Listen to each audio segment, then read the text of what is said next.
Oke teman-teman, perkenalkan nama saya Thomason Boys Lain. NIM saya 71 2019 224. Di sini saya akan menjelaskan tentang surat Timotius 1 dan 2. Yang pertama itu penulisan surat 1 dan 2 Timotius. Pada penulisan dari kitab 1 dan 2 Timotius ini belum diketahui pastinya.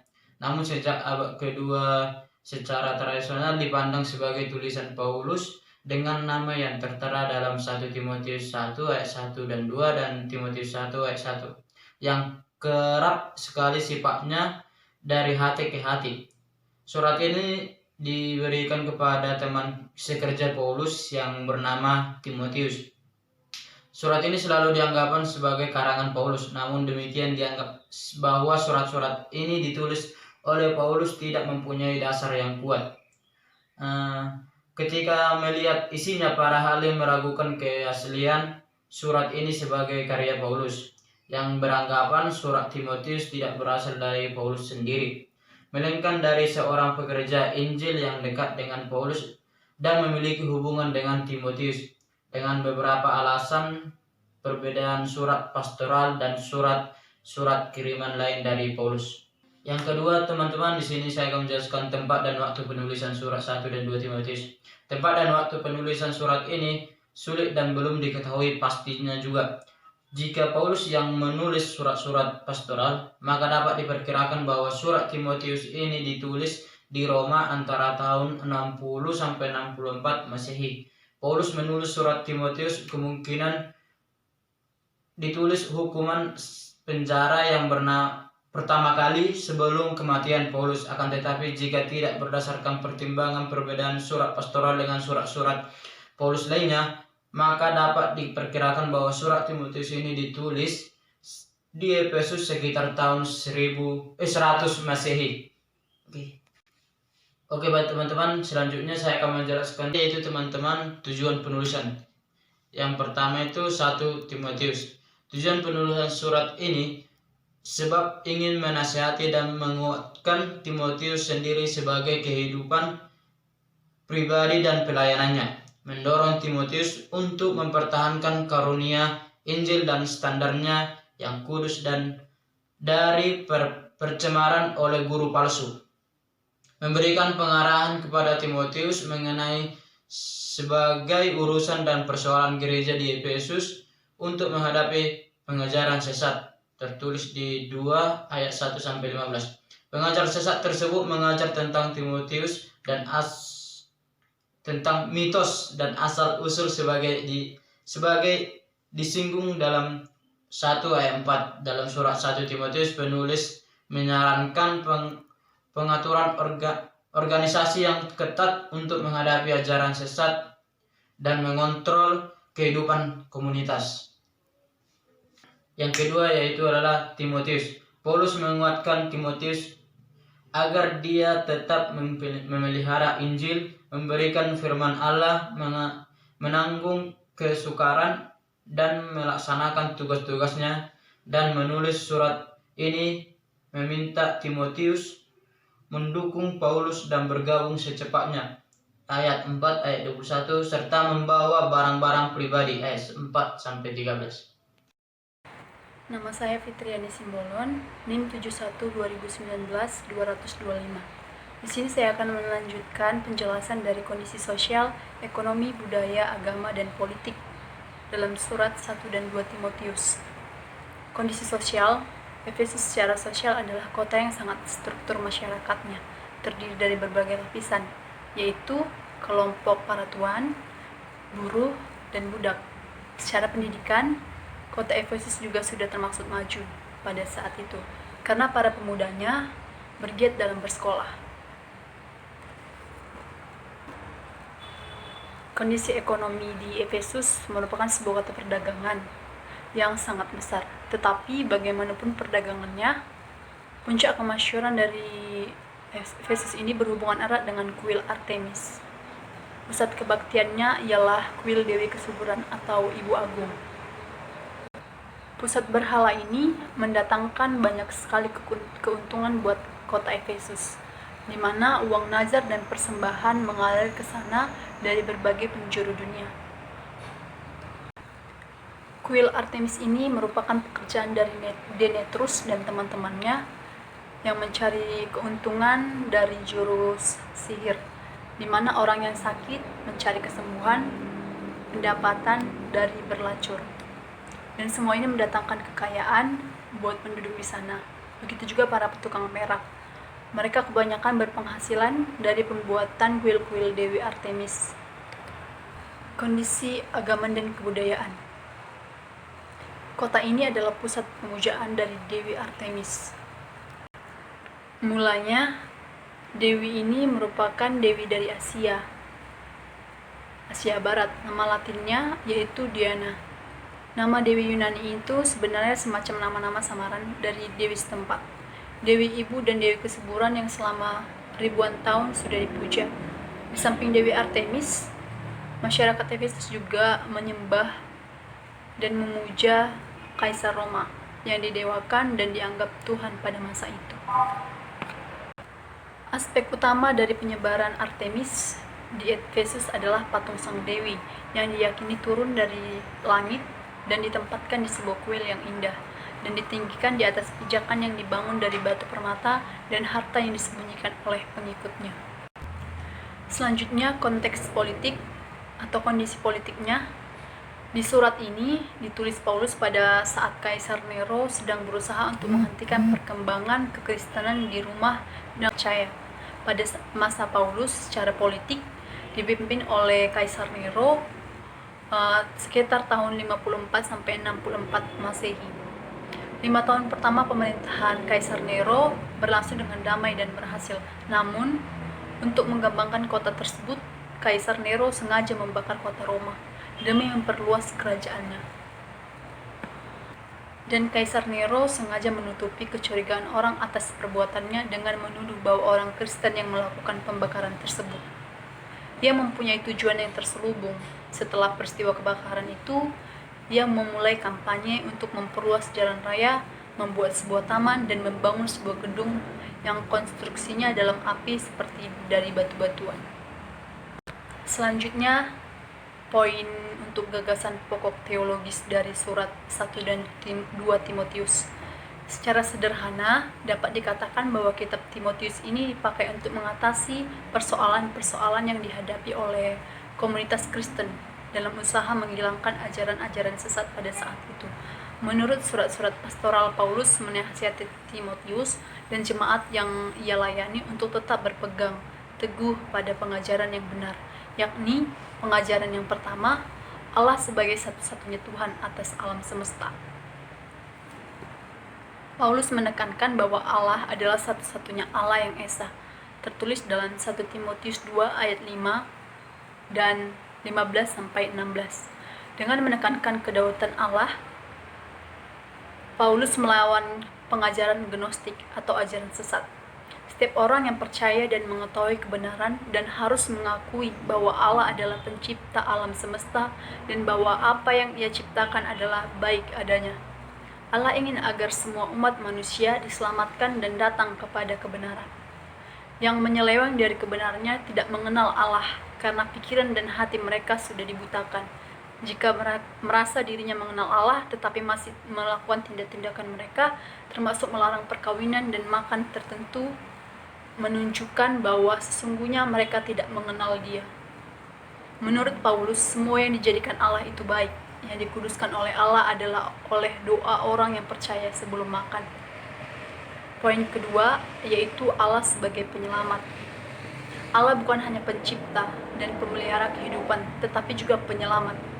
Paulus menyinggung bahwa mengenai asal-usul dosa manusia dalam Kejadian 3 ayat 1-19 menyatakan sebagai akibat dari dosa manusia, setiap orang membutuhkan keselamatan.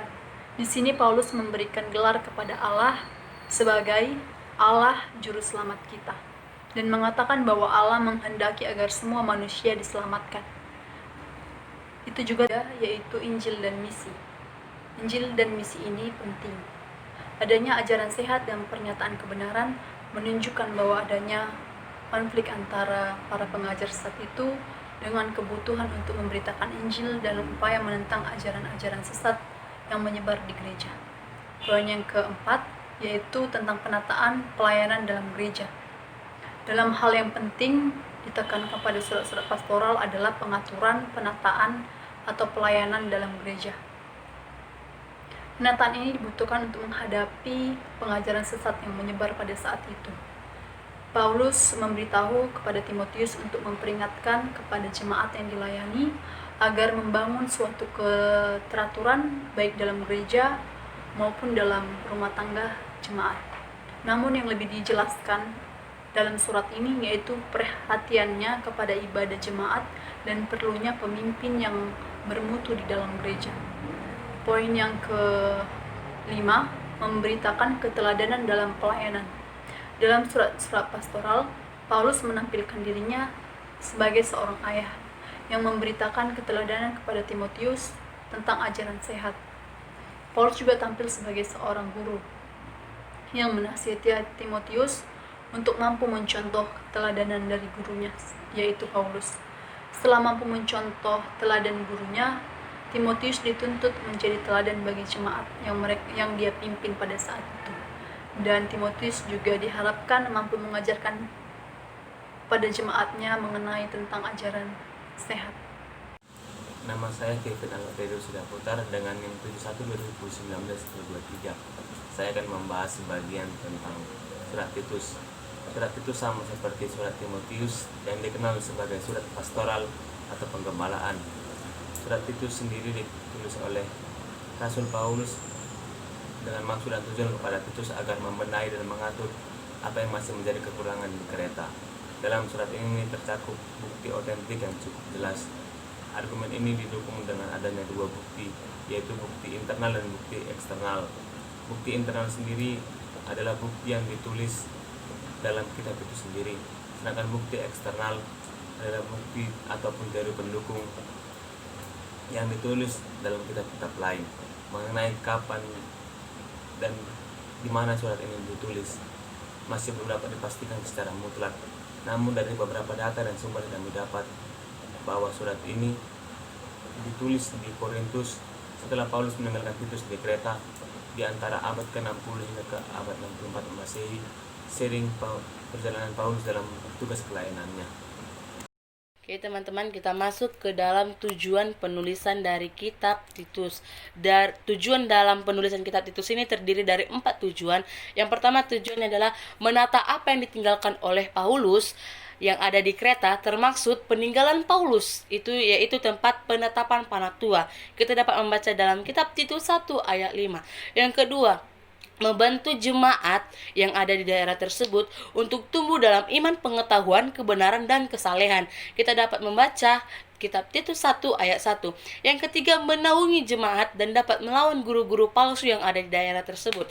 Kita dapat membaca kitab Titus 1 ayat 11. Dan tujuan yang keempat, datang kepada Paulus setelah ia diganti oleh Artemas atau Tikhikus. Itu terdapat dalam kitab Titus 3 ayat 12. Kita masuk dalam kondisi sosial, ekonomi, budaya, dan politik jemaat. Kondisi sosial di Kreta itu tidak dapat dikatakan teratur atau dapat dikatakan teratur sebab kehidupan mereka masih cukup berantakan, mulai dari kepercayaan agama mereka, iman mereka, dan loyalitas hidup mereka serta pasangan mereka itu tidak pernah ada beraturan atau bisa dikatakan berantakan. Kita masuk agama. Sebenarnya mereka itu mengenal Allah, akan tetapi dengan pengaruh-pengaruh palsu itu iman mereka telah goyah akan ajaran-ajaran guru-guru palsu tersebut yang ada di daerah tersebut. Oke, kita masuk ke dalam politik. Kalau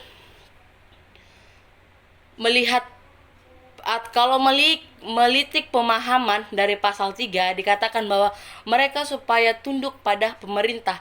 Berarti pada masa itu mereka memiliki sistem pemerintahan sendiri. Atau di daerah Kreta itu di kitab Titus diceritakan di daerah Kreta, di pulau Kreta, mereka menetapkan pemerintahan mereka sendiri. Atau memiliki sistem pemerintahan mereka sendiri yang dibuat oleh mereka sendiri, tidak boleh diganti-ganti oleh masyarakat luar atau pendatang. Kita masuk ke dalam gagasan pokok teologis surat Titus ini. Gagasan pokok teologis surat Titus ini, yang pertama ada ajaran tentang Allah, ajaran tentang guru penatua gereja, Allah sebagai juru selamat, ajaran tentang Yesus Kristus, ajaran mengenai Roh Kudus. Jadi di sini ajaran teologis ini terdapat ada 5 ajaran. Yang pertama itu ajaran tentang Allah. Bagi Paulus itu penting sehingga mereka membicarakan tentang Allah yang menjadi pikirannya. Jadi di sini ajaran tentang Allah adalah Allah yang Paulus yang mengajar tentang Paulus yang menyebarkan agama-agama kepada kita, maka sekarang kita juga mengenal apa itu Allah dan siapa itu Allah. Yang kedua, ajaran tentang penatua gereja. Titus ditinggalkan oleh Paulus di Kreta adalah dengan tujuan untuk mengangkat penatua-penatua, bisa dikatakan itu penata-penata gereja lainnya. Kalau kami di HKBP dibilangkan itu para sintua-sintua. Itu Titus mengangkat penatua-penatua gereja supaya ada untuk membantu Titus di dalam gereja tersebut. Yang ketiga, Allah sebagai juru selamat. Kita tahu juga sekarang bahwa memang Allah adalah juru selamat kita, sehingga kita mempercayai itu sampai seumur hidup kita. Yang ketiga, yang selanjutnya ajaran tentang Yesus Kristus. Kita tahu juga bahwa kita sekarang telah hidup di dalam ajaran Yesus Kristus. Dengan cara apa? Contoh, kita sekarang sudah tahu bergereja, membaca Alkitab dan sebagainya lainnya. Itu semua dari sebagian ajaran dari Tuhan Yesus. Bukan sebagian sih, itu memang asli ajaran dari Tuhan Yesus. Yang selanjutnya ajaran mengenai Roh Kudus. Terdapat dalam kitab Titus 3 ayat 5 menjelaskan bahwa keselamatan bukanlah hasil karya orang percaya, tetapi karena rahmatnya oleh permandian kelahiran kembali dan pembaharuan yang dikerjakan oleh Roh Kudus. Itu berarti dibuat sebuah pembaharuan, renovasi, atau sebuah perubahan yang utuh untuk menjadi lebih baik. Roh Kudus mengerjakan suatu pembaruan atau renovasi tersebut itu untuk membuat kita menjadi orang percaya, pribadi yang lebih baik lagi. Contohnya itu kalau kita sudah mati, itu kita memang sudah mati, tetapi roh kita masih ada di dunia ini. Tetapi kita akan dilahirkan oleh Tuhan kembali dengan wujud yang baru dan iman yang baru lagi, dan serta perilaku yang baru lagi. Sekian dari kitab Titus. Terima kasih. Baik, perkenalkan, nama saya Gilbert Aaron Simanulang.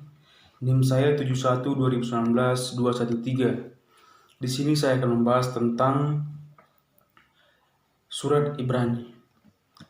Surat Ibrani menggambarkan tentang Taurat. Surat Ibrani ini sebenarnya tidak berbentuk surat, melainkan merupakan suatu kata-kata nasihat.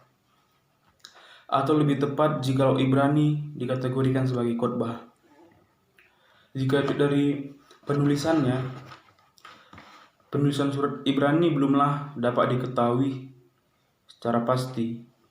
Walaupun secara tradisional, surat ini diyakini ditulis oleh Paulus. Namun, dari bukti-bukti yang ada, pastilah surat ini tidak ditulis oleh Paulus. Alasannya karena pertama, dari gaya penulisannya sangat berbeda dengan gaya penulisan surat asli dari Paulus. Yang kedua, topik dari diskusinya, surat Ibrani bukanlah khas dari suratnya Paulus. Yang ketiga, klaim bahwa surat Ibrani ditulis oleh Paulus tidak didukung oleh surat Ibrani itu sendiri. Yang keempat, surat Ibrani berpikir Paulus sangat berbeda dengan cara pikir dalam surat Ibrani. Sebab jika dilihat dari ciri-ciri yang ada, beberapa ciri yang dapat dikemukakan, yaitu pertama, penulis berkebangsaan Yunani, terlatih dalam pendidikan Yunani tetapi mahir dalam kitab Perjanjian Lama. Kedua, penulis adalah penulis yang berpikir secara mandiri dan sangat mendalam. Waktu penulisan surat Ibrani. Dalam menentukan kapan waktu surat Ibrani ditulis, nyatalah ada sebuah tentang penganiayaan di dalam surat ini. Di dalam surat ini terjadi dua masa penganiayaan. Penganiayaan pertama dilakukan pada zaman Kaisar Nero tahun 64 Masehi. Dan penganiayaan berikut terjadi pada zaman Kaisar Domitianus kira-kira tahun 85 Masehi. Jadi diperkirakan penulisan terjadi di antara kedua masa penganiayaan tersebut. Surat ini ditulis dan kemungkinan besar menjelang zaman Kaisar Domitianus. Jika diambil tahunnya, tahun ini berkisar tentang tahun 80 Masehi. Maka perkiraan tahun ini tidak jauh meleset. Tujuan penulisan surat Ibrani. Surat Ibrani ditulis bukan tidak memiliki suatu tujuan. Tujuan dari penulisan surat Ibrani adalah pertama, untuk menguatkan para pembaca agar tetap setia kepada Kristus, supaya tidak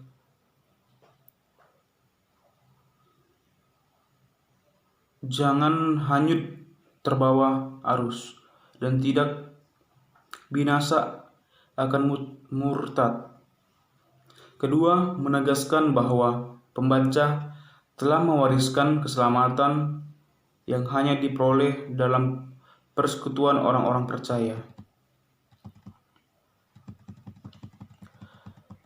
Lalu tempat penulisannya.